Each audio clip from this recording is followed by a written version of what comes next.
you would have had to go to the Rann of Kutch, it's quite difficult to get to, or to Africa. We are uniquely privileged to have this wonderful mangrove ecosystem which supports these birds right in the heart of South Mumbai. It's very difficult to access. So what our young teams have proposed is an eco-park and a cultural hub. Artists, cultural zones, like you have the Delhi Heart, you should have a Mumbai Heart. We've got a beautiful fort there, there's a dargah there, there's a Christian cemetery there, there's a monolith there, we should be having heritage walks, we should be having day and night eateries, there's so much, just imagine it. And I do want to say this, we keep saying, why can't Mumbai be like Shanghai, why can't Mumbai be like New York, why can't Mumbai be like Mumbai? That's what we want. That's the core. Why can't Mumbai live up to our own potential? And that's the city we want to create. We can move on now. Then, of course, there are people who are living in this space. As Adnan has pointed out, there are people who are living in Colaba and Merriweather Road, etc. But there are people who are living in informal housing in this area, and they are providing services to the city. So what we have said is we must have space for project-affected persons. Okay? And we can, there are many, many good solutions across the world, and by the way, these pictures are from our own city, right? But there are lighter, quicker, cheaper solutions which we can and integrate these people into the fabric. And we propose that near the Wadala station there is an area called Leonard Park, which should be used for integrated mixed-use development. Prathama, we can go on to the next one. Then we come to this area of Haji Bandar and Cotton Green. And right down, in these photos, you see the first photo is that of a coal dump. Well, if any of you have the time or the inclination, please take a drive along, Ray Road. It's actually just go to Ray Road station, take a shared cab, and you'll pass a coal mountain. To our great shock and surprise, just 2 days ago, we were taking the Columbia students and showing them this area. This whole mountain was actually on fire. We posted some of it on social media. This is clear and present danger to the health of every Mumbaiker. Today in our city, respiratory diseases are the leading cause of death. The incidence of lung cancer, multiple drug resistance, TB, emphysema, bronchitis, asthma is going up like this. And the reason is very straightforward. It is the 1.8 million tons of coal which was dumped there last year. As we speak, 50,000 tons of coal are being unloaded. This coal is being brought in from Indonesia and Australia for power generation. I should caution that much before I became a politician or an activist, I was a banker. I have financed coal projects, power projects all my life. I do not believe that we can, it's a choice between the environment and development. You can have both. Everywhere in the world you have proper coal handling facilities. Those are not being used in our city. The coal is being dumped there. We have pictures from 2006, Google Earth pictures which we're happy to share with you. The entire area is green. 2014, the entire area is black. This coal is going into your lungs, my lungs, our children's lungs, everybody's lungs, and by the way, just caught fire as well. Should also like you to go away knowing that this coal is not being used for Mumbai's power. It is not being used by Tata Power. We wrote a letter to the seniors in Tata Power, Mr. Mistry, Mr. Ratan Tata, and we got an official confirmation that this is not being used for Tata Power's Strombe power plant. It is going up to Bhusawal, Mahajan Coast plant. And what we have told the authorities is, this is a national waste. This is coal which is being imported with precious foreign exchange. It's spilled in the water, spilled on the land, you're losing 30% of your coal, cost of power is going up. Take it to Surat, take it to Dharamtar, which is much closer to Bhusawal, where they have coal handling facilities in India. And I think this is something I do want to share with you all. This is not a fight between development and environment, development and growth. All of this is all false choices. Everywhere in the world, the United States, which is the world's most developed economy, has very strong and sensible environmental protection laws. These are the things we should copy from the West. Like Geeta says, we shouldn't be importing millions of gas guzzlers, but these are the things we should be doing.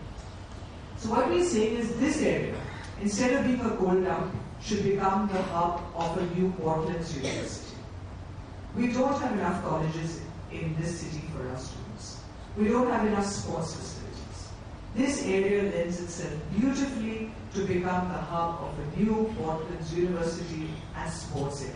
This is just our plan. I mean, we can have all kinds of other ideas, but this is what we have proposed.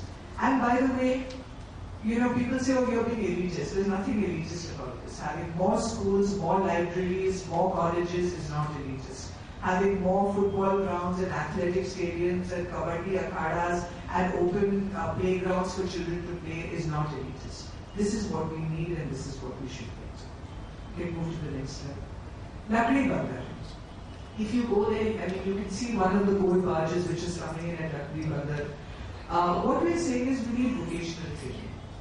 Mumbai has been the heart of the shipbuilding industry. These are traditional skills which exist here.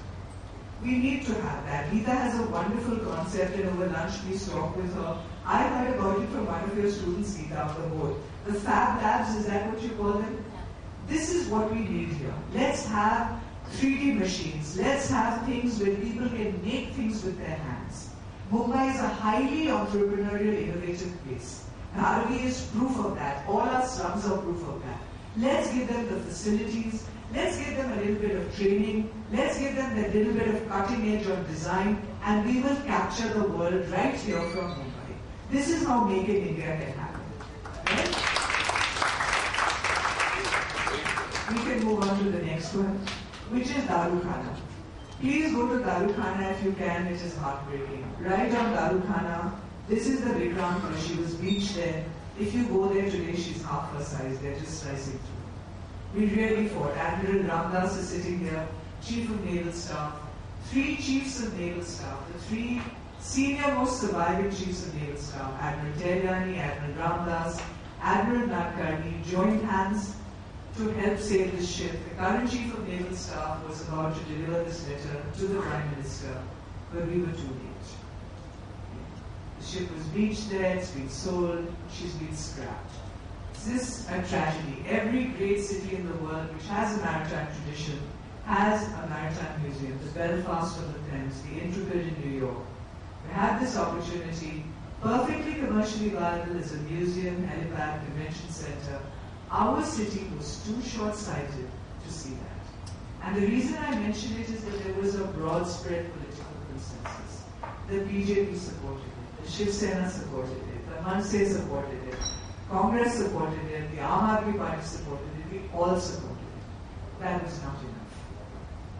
And that could be the way we land up for the whole of the Portland. So we have to come together as citizens to fight for the future. Let the Vikram be a memory of that. What we've said, and I think Ratnadeep ji, you said, why can we not have sports facilities? Absolutely right. This city has produced at least Asian Game champions, right? We are Asian Game winners in sailing. I have sailed in this harbour. It's one of the best sailing harbours in the world.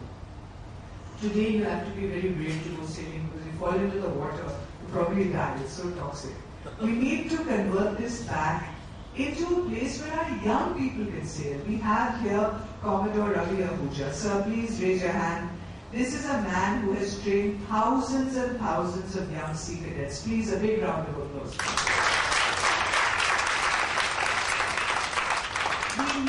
We need space for our young sailors. Why? I mean, every once in a while we're not winning Olympic medals. How can we win that? There's no place for people to go and practice. So this is what we need in Daru Khana. We need this to be converted into a place where the young Mumbaikar can become a champion sailor, a champion surfboarder, all of those kind of things. Next one. The ferry wharf, Bhaucha. I'm sure some of you may have been there. It is a passenger terminal. It is actually a very thriving fishing market with no facilities at all. It has just been renovated. You still go there, you will simply fall into the water. It is so badly constructed. I mean, this is something that we should do. I mean, let it be a nice, beautiful, attractive passenger water terminal, a nice, lovely place where you can buy, sell fish, sell fish, eat fish. I mean, all of that. We've been talking to the Koli Samaj, I mean, it's heartbreaking to hear some of their stories. Their fishing catch is declining literally week on week because the water is so polluted. So these are things we need to address. And what we're saying is just simply repair the wharf, clean it, upgrade it, have restaurants, let people have more business prosperity, let all of us go there and enjoy it. Next one, Princess Dock. Once again, you won't be able to see the dock because it's behind the wall. This is part of the port area. And I do want to share with you what's happening here is truly shocking. So just as the Vikrant and what's happening in Darupana is shocking. Princess Dock is equally shocking. Heritage Dock. This is critical infrastructure with our country needs. You know that we have the offshore vessels right here in Bombay High. There's such a lot of maritime trade, such a lot of shipping vessels which come here to JNPT, etc. You need a place for ship repair. This is a profitable, money-generating activity which creates jobs where we have traditional skills. So, instead of using Princess Dock for ship repair, which should be done, in an act of, I don't know how they came to this really absurd idea, I will not say more, but the Princess Dock has been filled with Malwa. Originally, the idea was to fill it with sand, so they could stack containers on it, and I come to the disastrous container terminal as well. So they have filled it, it was to be filled with sand so you could stack containers. Then they decided to take a shortcut. Why get sand? So every building which is demolished, the truck of Malwa goes there, pays someone money under the table, over the table, whatever it is, and they have dumped an existing dock filled with Malwa. That's what's happening here. Now what we're saying is please clear this up and use it for repairs of ship vessels. Create jobs, do the right thing for the city. We can move on and you can see how close this is to Masjid Badla Station, Sandals Road Station. This is really part of our city. Next one is Victoria Dock. So you've heard about this marina. Now the marina has become the most controversial part of the doctrines because people are saying, oh, you're building a marina, you're building a London Eye, you're building a casino. I'm putting up my hand and saying, we are absolutely not saying anything about a casino or a London Eye or anything. But we are supporting the idea of a marina. Victoria Dock is a ready-made facility. How will people say that there is no place to keep your boats? At the moment, all the boats are anchored on Gateway of India. Right? And this is, I mean, of course, there are some very rich people in our city, we all know that. But people like you and me and other young people and Commodore Abuja, for the young sailors of Mumbai, need a place to have boats to be kept. After all, you have to have a place to, anchor them safely. That's what we're saying, do in Victoria Dock. Good news is, Victoria Dock has also been dumped filled with Malwa. So these are quick solutions, we can easily remedy them. And you can instead have a beautiful marina which will add so much to the beauty of our city and to the functionality of city. Okay. So we move on. Elphinstone Estate. I'm very excited about this space. If you go there, one of the beautiful things you will see there is the Indian Sailors' Home. And in that Sailors' Home is a memorial, really gorgeous, beautiful memorial to the Indian seamen who died in World War I and World War II. We celebrate now, I mean, all over the world they're celebrating, 1914. We in India have forgotten the number of Indians who died in the two world wars. And there's a memorial right there. But beautiful warehouses, beautiful, heritage structures. How many of you have been to Shoreditch in the UK? Please raise your hand. Now, Shoreditch has become the hub of innovation in the UK. And what did they do? They really took a district. They haven't knocked down any buildings, haven't built anything new. But in that space, they have created incubation space for young entrepreneurs. So young people who want a place to start a business, in Bombay it's very difficult to do. You can't afford an office space, right? So what they've done is they've just created open plan offices where you can go and for, let's say, I'm saying 5,000 rupees, but let's say the equivalent, whatever, some small amount in the UK. You can hire a desk, you can start a business, you can work there. If you succeed, you can move on to something bigger. If you fail, you just hand over your desk. There are restaurants there, it's a safe area. There's, what happens with talent is young people attract old people, attract middle-aged people, attract more talent. It becomes a hub. Shoreditch has now become so successful that Google is moving their UK headquarters into Shoreditch. And when we talk about attracting foreign investment, and there are some of my colleagues from the banking fraternity here, I think we will tell you as bankers, the first thing you need to do is to improve the quality of life. If you improve the quality of life, talented people will choose to live there, and talented people will choose to work there. And those are the people who will invest, and those are the people who will create more jobs. Bankers and investors and venture capitalists follow. We don't lead. And what we need to do is we need to create that thing. So Elphinstone Estate, in our view, is that perfect space to become the new innovation cluster for Mumbai. I'll also tell you this was the place which was marked in the plan to be Mumbai's international finance center. As a banker, I can tell you, and I'm sure my colleagues in the audience will say the same, the days when banks came in and bought or leased millions of square foot of space, those days are finished. Forever. You now have back offices deep in Jumri Talaiya, and you will have a few people in the front office, and mostly you're telling them work out of home or work out of a suitcase or whatever it is. So what we need is actually innovation, incubation spaces. Bear in mind, Bangalore is setting up 2.5 million square feet of incubation space. So we as Mumbai are in a competition. Forget about New York and Shanghai. We are in a competition with Bangalore, Hyderabad, Pune, Kolkata, Bhubaneswar, Trivandrum, Kochi. Right? This is a global world. It's a fight to attract talented people and attract investment and create jobs. We should do it like this. The jetty. I just told you about it. I really want to share with you what's happening here. And Admiral has been fighting this for the last several years, along with some very eminent citizens of this city. Mr. Suptankar, the late Sharda Dwivedi, the late Shyam Chainani, very eminent people. This is one of the most ill-advised projects ever undertaken in our city. I told you Indira Gandhi had said we would decongest the Bombay port. For some strange reason, I'm sure you can all hypothesize why it was, at some point, one of the ministers said, he wrote off to all the ports and said, what are the port projects you can suggest? Mumbai Port in their wisdom suggested 1,000 crore offshore container terminal.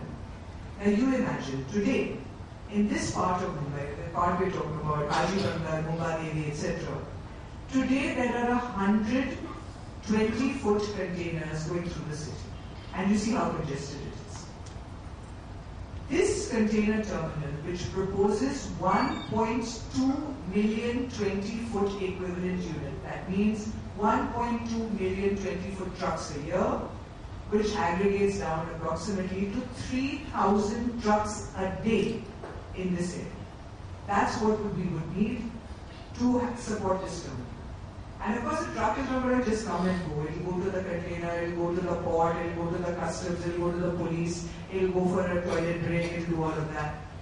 The transport exports have estimated 11,000 truck movements a day. It will paralyze and choke our city. Quite apart from that, as a banker who finances these things, I can tell you, it is commercially not viable. 10 nautical miles across the harbour, you have a highly efficient port, which is JNPT, at 4.6 million TEU. Just being expanded to 10 million TEU along with the Port of Singapore Authority. Which shipping magnate in his right mind is going to come all the way and all the problems of Mumbai, where they can go to JNPT and turn around in 5 hours? So it's commercially not viable. Lastly, it's technically not viable. The draft here is only about 5 meters. For modern container ships, you need 16 meters. Mumbai Port Trust has spent 700 crores on this jetty, which is lying unused. It has spent 300 crores on dredging. The dredging company went bankrupt. They are now in the process of thinking of spending another 280 crores on dredging. There are many engineers here, it's not black magic to imagine. To go from 5 meters to 16 meters in an open ocean, even if you are succeeding, you succeed one day in doing that, you have to keep dredging. So this is literally taxpayers' money going down the drain. Okay. If there's one thing you take away from this, please, as citizens, let's protest this nonsense, because this is never going to work. Instead, what we said is, now that you've built it, use it for container ships, for cruise ships, I beg your pardon, right? I mean, New York, Geeta will testify to this. New York earns $2.5 billion, the port of New York, from cruise ships. And by the way, once again, I don't know whether it's elitist or not elitist, but a cruise is a nice thing. Lots of Indians are currently flying to Singapore and Hong Kong. Our precious foreign exchange is being spent there. Why can't we have the cruise ships come along here? It'll create thousands of jobs, it'll create tourism potential, it'll earn lots of foreign exchange, and we will utilize an existing asset.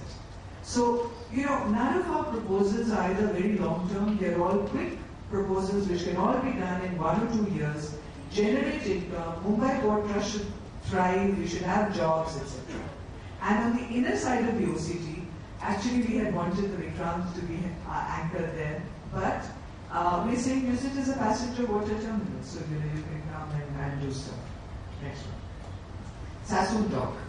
How many of you have ever been to Sassoon Dock? Please raise your hand. So I think most of us. How many of you have smelled Sassoon Dock? So here's the thing. There's crores of business being, transacted every day at Sassoon Dock. I know we live very close to it, and I go there to buy my fish. Highly efficient operations. The boats come in, someone auctions it. There are 4 stages of auction, wholesale, retail, happening in that thing. Thousands of, women are dependent on their livelihood for this. Very hardworking women. No facilities, no toilets. Our Seafood Export Association is generating a lot of exports out of here. The conditions are such that if the European Union were to see the hygiene conditions in Sassoon Docks, they would stop the exports immediately. Prawns are being de-shelled, all of that is being thrown into the water. This can be used in a waste generation plant. There is so much potential with the small investment of doing the right thing. You can have seafood restaurants there. So let's have efficient processing for the women who work there, for the hard-working entrepreneurs, the coolies, the others who work in this area. Let's create something beautiful because we have the space, we have the ability to do so. These are small, simple things. Right? And of course, the last, and I won't dwell on that, was the IMS Vikrant. We can move on to that, where we had recommended that this iconic ship should become a museum, come helipad, come convention center.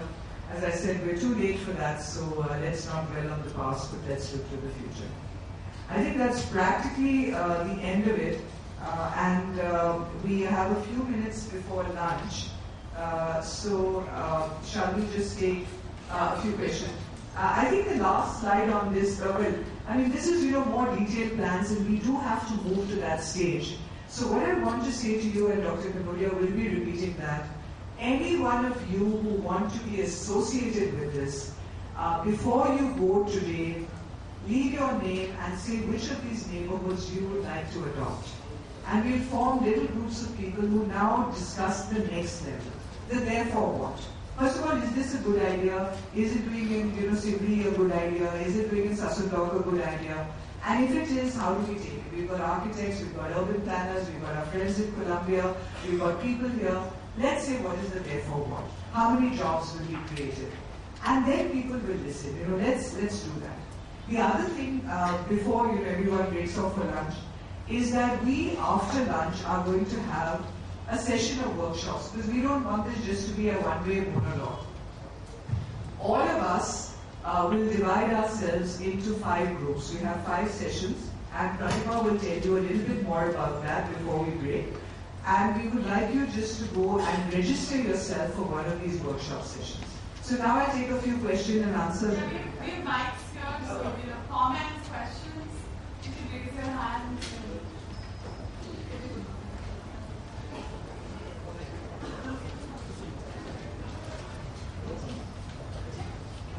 I'm Maya Shahani. I'm working very closely with Meera for this project, and I have not a question but something to offer. You spoke about Sassoon Dock. So I'm working very closely with the United Nations to build peace gardens. So they offer that Mumbai would be the first place to build the first peace garden globally. So it's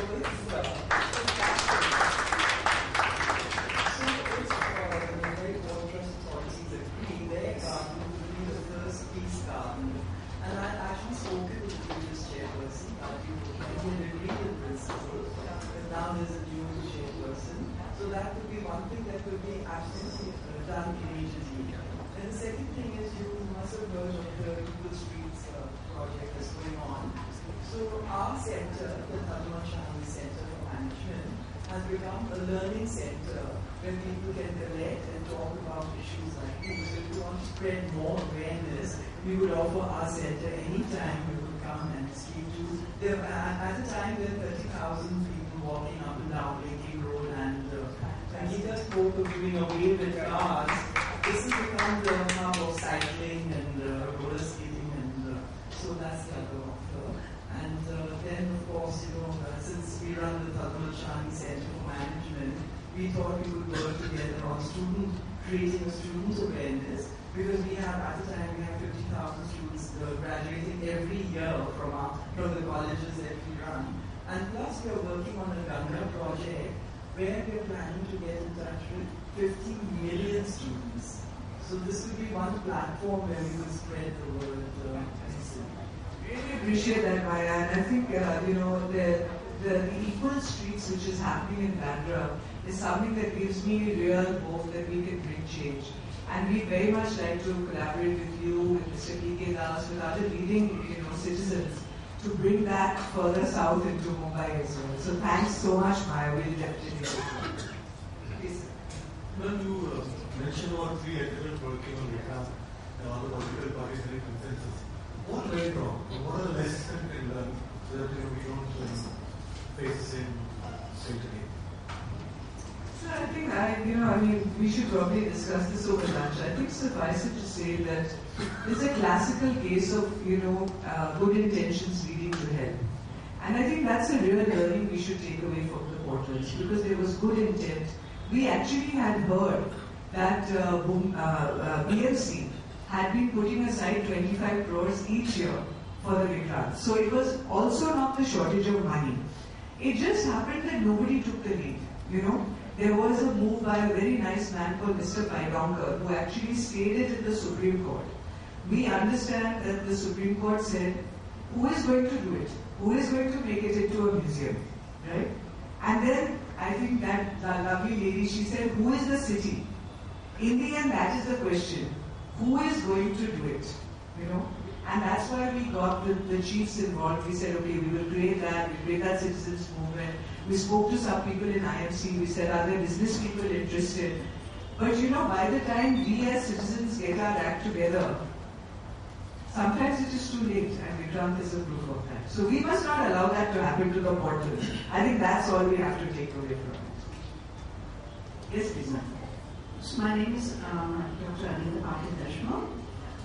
Thank you very much for envisaging and creating such an inclusive plan. More power to you on that. My real question is, so what happens? How do you envisage? Where is this all going to go? How is this going to be ultimately a reality? What are the steps we're going to consider? I think that's a really good question, and hence, you would see that in the early messages we had sent out, we invited Mr. Gadkari actually to come as our chief guest. Unfortunately, Parliament is in session, so he couldn't join. Then we had invited Mr. Parmar, who we still hope may be able to come during the day. But there is a board meeting of the Port Trust as we speak, and Mr. Shah was going for it. I think informally we understand that the draft recommendation of the Rani Jadhav committee is going to be discussed either today or in the coming days, and this will be placed before the the Ministry of Shipping. What we believe is that about 70 proposals have been placed before the Rani Jadhav committee. This is one of them. We don't know what is in the other proposals, but from what we have heard from the Mumbai Port Trust, many of the proposals have the same elements. That it should have a soft edge to the sea, that there should be places for public spaces, very many of these, because none of these are, these are ideas which obviously everybody wants. And what we have informally heard is that since it's come from everywhere, then obviously we are going to take it into account. To the best of our knowledge, this is the only proposal which is in the public domain. To the best of our knowledge, this is the only one which has gone to all citizens and said, look, please add on because there's no proprietary information in any of this. And so what I would like to say to you is that let's work in parallel with the government. It's delightful that Mr. Shah has said that whatever we today recommend, and that's why these workshops in the afternoon are so important, because what we recommend there, the work of the students of Columbia, of Mumbai, we are going to put in the document which goes jointly from IMC Columbia and the citizens of Mumbai. And Mr. Shah has said he's going to deliver it to Mr. Kachari. So it will reach the authorities, and we hope they will take cognizance of it, and we hope they will do a lot of it, because as I said, none of this is black magic. Let's see what happens. I mean, we can only work hard. That's all we can do. Yes, please. I'm Advocate Deepak Verma. Question is how Mumbai PMC and other using the public space. Current example, I'm living near to SK Patil Garden, which was 6 or 7 years back. It was half of the garden. Play area was taken by the PMC for some water storage purpose.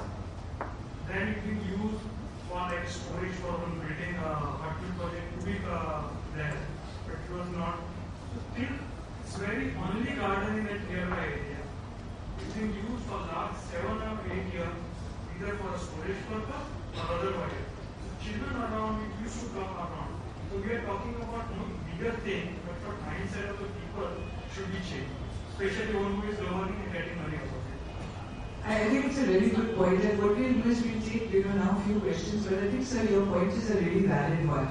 And one of the things which we feel very passionately about this, like you say there's no space, in Nagpada, there's one basketball court, and it's a really amazing basketball court, because in that basketball court, the coaches, they teach free of cost, and they teach from morning till night.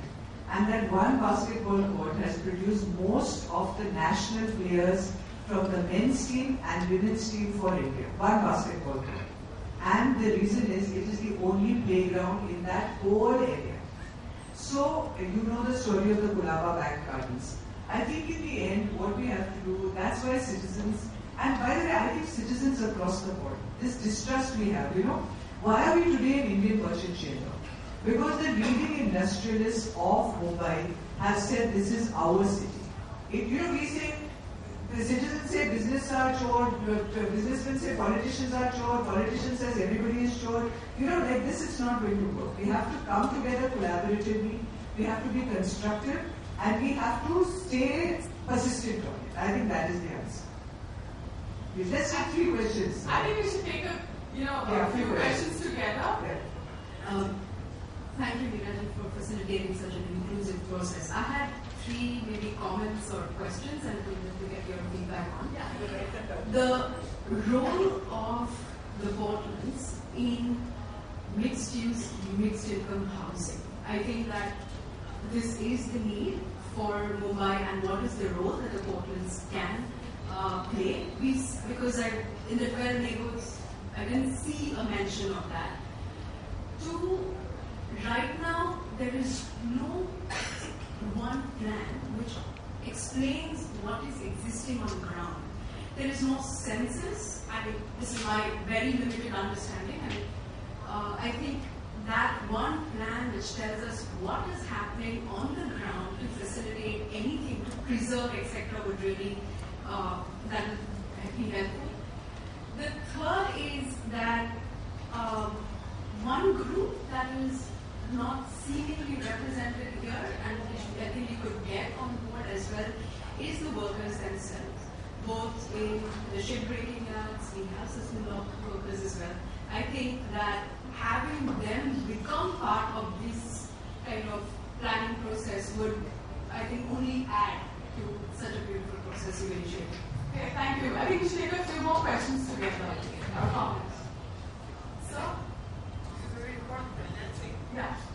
My question is, this thing, this project, to take into account the rising ocean level that we said, it is not a 15,000 crore. How do you finance it? Is that a question? It's around $30 billion. Okay, the cost of all that is being talked about is roughly 20 to $30 billion. That's number one. The second thing I want to say is that see I have done the Mumbai project has collected a lot of data on pollution in this platform. I want to just inform the crowd that the amount, the creek is a macerating system. The amount of mercury in the creek is 45 times Minamata, Japan. The amount of lead, you can start a mine in the area. We are talking very, very serious, and I'm telling you, the fishing is not happening inside the creek, it's happening outside it. And you've got to this, we've developed a plan to clean the creek. It is a $12 billion plan just cleaning the creek. Okay, so all these things, where is the money going to come from? It cannot be done through CSR and all that. It has got to be through PPP, and that's a very structured way of doing it. You cannot raise $30 billion by doing this kind of thing. You have to have a plan for financing. Because the Maharashtra government has a debt of 3 lakh crores. Any more questions? We'll take a few more questions. Yeah. Biggest challenge that I see, like you've seen in the middle land which came up, the real estate lobby is very strong. We all know, I don't have to tell up names, every politician has monies or stake. So how to keep them away from this and make sure that the purpose is served? Let's change our history first. So I think let's start with the last question. I think ma'am, you're absolutely right. And that is the great fear. The great fear is how do we prevent what has happened to the midlands happening to the portlands? And I think that's where each of us play a role. So the glass can be half full or half empty. To me, the glass is half full. The fact that we have this coalition of people in this room, we have a coalition across the world gives me hope. I think we have to keep at it. The midlands in itself is a very powerful beacon that, the whole of the city, whether you go to the smallest jhopri or you go to the highest high-rise, everybody knows that that should not happen in it. So there is hope. So we have to keep hope and we have to work on it, but it should not happen. And the vested interests are very powerful. We will do it. I think Ashish, your question on financing is absolutely right. Of course, you can finance from $1 to $30 billion. My experience of 30 years as a banker is where there is a workable, viable, sustainable idea, money will come. There is no shortage of money in this country or in the world to do what is right. So first let's agree what is right, let's move to that point, and I believe the money will come. And then we can discuss whether it's 1 or 30 billion or whatever it is. The reason Maharashtra government is in such debt is not because the state lacks for anything. It lacks for governance. That is the point. There's no reason that we should be in debt at all. I mean, that's another discussion to have. If we come Sonal, isn't it? Sonal, yeah? Okay, so Sonal has 3 points. Mixed income and mixed use And what communities. were the other 2 points? Have we engaged the local stakeholders? Yes, and? And the current context map Yeah. and the research of Okay. the area. So very quickly, have we engaged the current people? Yes, absolutely. So we are working very closely with the Koli Samaj. We are working with those people. We have not gone to the port unions because that is entering the, straight into the jurisdiction of the Mumbai Port Trust. We are at the moment a citizens movement. So the port unions we haven't, but the communities affected, absolutely we are working with them. In terms of the holistic plan of the area, absolutely, Geeta has also said it. We do need a strategic plan. I think that's the context we should be thinking of. And in terms of integrated housing, so I'm not an expert or an urban planner, but I'm just saying from a common sense point of view, before we start bringing in more housing, look at this in the integrated context. There is a tremendous density of people already living cheek by jowl from this area. So if we look at it as a separate area, then you start talking about more housing. If you look at the UDPFI guidelines, Mumbai, and particularly this part of Mumbai, is short of all of them. For the existing population, we don't have enough schools, colleges, hospitals, libraries, playgrounds, open spaces, nothing. So the idea which Geeta has given is, let's look at it, let's talk about the city as an integrated whole is where we should start. Of course, housing is important, and I think the point she made, affordable rental housing is probably what we are going to have to look at for the city of Mumbai. Affordable owned housing is probably going to be called too far. But as I said, there are better, more informed people on this subject. We'll take the last 3 sets of Yes, we questions. have time for, I think, a couple of questions. So, Yes, please.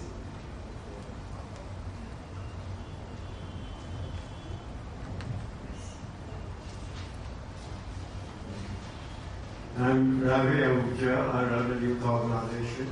We have made mention of it. I have 2 points actually. One to bring up about Vikram and what happens around the world in preserving such ships or monuments. The oldest sailing ship approach was the HMS Trikumali, which is now naval dockyard, about 250 years ago. It was offered to the government of India about 12 years ago in a completely done-up position, and our government refused. Right. Now the point is that around the world, these monuments, these ships are looked after by the citizens of that place. A charity is formed, the local inhabitants, others get together, and a very nominal interest fee is charged, and that's how it is. So we as Mumbaiites, need to change our attitude towards how. It cannot just work out as a commercial league. Every commercial league has its own angle to it. So if we were to contribute time, which is a very valuable thing I know, but around the world, volunteerism plays a very important part in the development of that city. As an example, in England, the UN study carried out revealed that for every 4 youngsters, there was one adult willing to give time. In England and Canada, 1:10. Now, in this plan of ours, I think we need to give space for our marginalized, disadvantaged children as a development plan for them. All of us here have been lucky in the families in which we've born, the schools that we've gone to, the clubs that we have. But even a school like Cathedral Champion, others do not have a playground, do not have a swimming pool, do not have a real outlet. They go to a borrowed place. Does anybody have a playground they can go on their own? You know, the pride on playing on that playground. The Azad Maidan cricket field are more encroached. Where are we producing cricketers today in the cricket public? They're all coming from elsewhere. Where are we producing any type of youngsters? And the poorer, the disadvantaged. Need a place, I would appeal to all of you who are involved with it, to find some space for various programs on that nature. Thank you. Thank you, sir. I think one more comment and then we really have to break for lunch. Comment or question? We'll have lots of time to discuss yes. later, but we should move on to that. Yeah, like last question. Yeah. Quick question is for this to work, who are the government stakeholders, meaning organizations or governments that need to be at the stakeholders table for this to actually move forward? Who are these organizations? I think two great questions. I'll take the second one first. I hope you're going to tell us that at the workshops. These are exactly the questions to be asked and answered. And our students from Columbia and others had a wonderful workshop at Studio X. Rajiv, will you just stand up, let everyone see. It's Rajiv Thakur of Studio X. Please a big hand to him as well. He helped us to create and put all of this together, and yesterday we hosted a workshop where many of these issues were discussed. What was discussed will be the input for your workshop today, and these are the kind of questions we need to come up, because really it's not quite clear. Same question, who is the city? Who is going to do this? We need to have that very clearly laid out. And if we don't know who it is, we should tell the government it should be X, Y, or Z. At least let's make our recommendations. To Commodore Ahuja's point, I think he's absolutely right, which is why for us, this is really Mumbai's last chance. I'm on the board of a company called Rights to Play, and I can tell you that if a child has the rights to play, then he or she has the right to dream, and their whole life changes. So you're right, sir. One of the things our group did was we hosted a picnic at a ground that you will know well. It's in the heart of the Portlands. Dr. Kanoria was there. It was the old Dufferin football ground. It's right opposite the Gold Mountain. And children from the municipal schools of Vaikala came, from Kulava came. They played football. I'm not so sure it was so good for their health because everyone had to wear a mask. But we need to really clean up these spaces and have spaces for our children to play. On which note, let me hand over to Pratima. Pratima, will you just share about the workshops and all of that? Before we do that, we really want to thank you for sharing this very, very inspiring citizen vision for what we can do